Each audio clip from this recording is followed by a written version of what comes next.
In this guide, I'm going to show you how to use Google Play Points for in-app purchases. This is Aiden from JustBoz, and before we get into this guide, make sure to like the video and subscribe to the channel with all notifications on. It really does help with the channel, and it lets us know that you want more content like this, so we greatly appreciate it. If at any point throughout this guide you did have any questions, just ask them down in the comment section below, and we can help you out further. I'm going to be doing my best to reply to every single comment down there.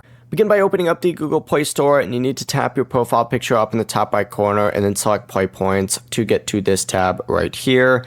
In this tab, once you're on Play Points, all you need to go and do is select it and then hit Use or Use right here. And this is going to show you all those rewards right here. And you just need to choose an in-app item or discount coupon for whatever app it is that you want to use.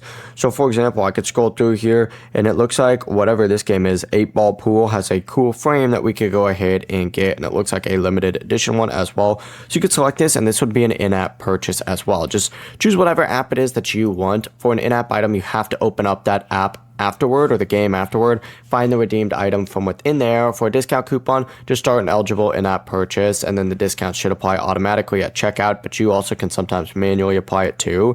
The purchase may need to cost at least as much as the coupon value, so keep that in mind. Redeemed in-app items generally cannot be refunded as well, and coupons do expire if they're not used before the listed expiration date, which is usually a year from whenever you buy them. Before you do leave, make sure to like the video and subscribe to the channel with all notifications on. It really does help with the channel, and it lets us know that you want more content like this. We'd greatly appreciate it. And if at any point throughout this guide you did have any questions, just ask them down in the comment section below, and we can help you out further. I'm going to be doing my best to reply to every single comment down there. Peace.